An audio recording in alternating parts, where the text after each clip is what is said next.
I went to Collecticon, New Jersey 2024. Welcome to my first convention coverage video. This is a strange case of Sean, and I can't wait to share about my entire experience here. This is my first trading card convention, and I had an amazing time. On behalf of the 434 and my channel, I want to thank Collecticon for the press pass and permission to cover this experience.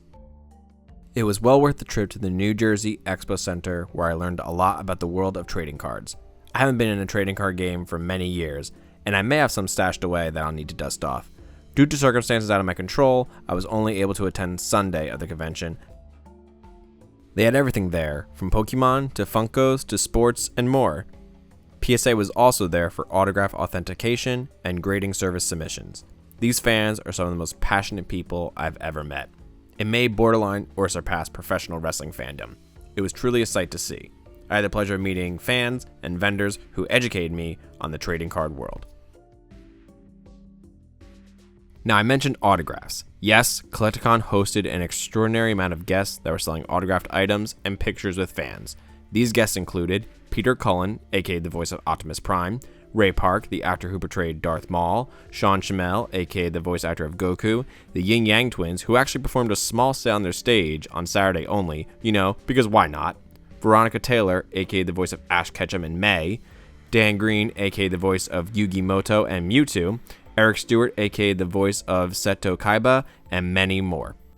But I can't forget the biggest reason I was there, and that was to meet one of the most recognizable voices from the video game world, Charles Martinet, the voice of Mario. No, not Chris Pratt. The line to get in was very long and stretched very far outside on one of the hottest days of the summer so far. The line did move fairly quickly, and once I was inside, navigating the convention was fairly simple. The lines for the autographs could have been more organized, as they were only set by painter's tape on the floor. It was hard to tell where the line began and who was online to begin with. The attendees of the events were respectful of each other, checking if people were online though, and the staff running the convention were super helpful as well. Naturally, I joined the line to meet Charles as soon as I got in, because I was unsure how crowded his line would actually be. The line moved a bit slow, but I've waited in longer lines to meet other celebrities. I brought my red Nintendo controller from when I was a child and my Super Mario 64 game cartridge to get signed. I was going to make a game time decision on which I wanted him to sign, but I ultimately decided to get my game signed. Charles was so nice to me, and he both greeted and gave me farewell in his famous Mario voice, which made my inner child freak out. But I kept my cool, unlike Luigi around ghosts. It was truly one of the coolest experiences I've ever had meeting a celebrity. After my meeting with Charles, I spent a great amount of time walking around the convention, talking with vendors, and looking at their collections. I saw some really cool Pokemon cards, which is what I mostly gravitated towards. Even some unopened early edition packs that were well out of my price range. I found an amazing amount of Funkos that were also out of my price range. I even had some in my hands I was planning to purchase, but I was able to control my impulses and sell for just one to add to my office collection. Shout out to Do Big Things Collectibles. They were super cool to chat with.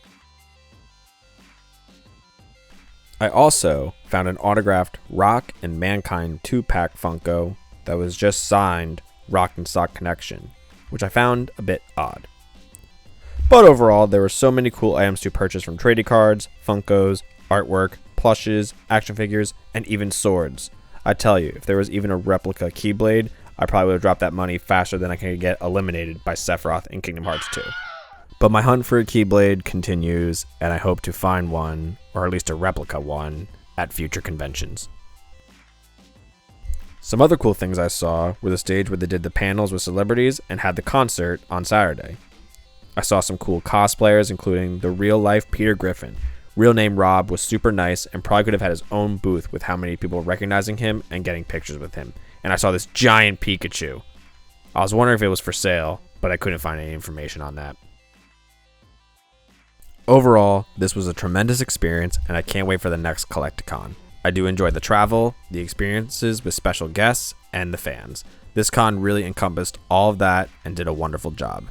And that'll do it for coverage of Collecticon 2024 NJ. Thanks again to Collecticon for the press pass. I will leave a link to their website that shows their upcoming conventions. If one is coming close to you, I strongly suggest you go, as it's well worth the experience. I hope you enjoyed this video of my first Collecticon and my first trading card convention overall.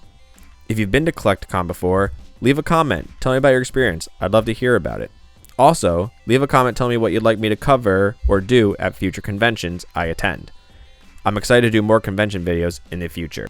If you enjoyed this video, please leave a like and please subscribe. Check out my links in my bio, including a link to the 434 if you're not already following them, and my socials. I appreciate all the support. Stay strange, stay awesome, and I'll see you in the next video.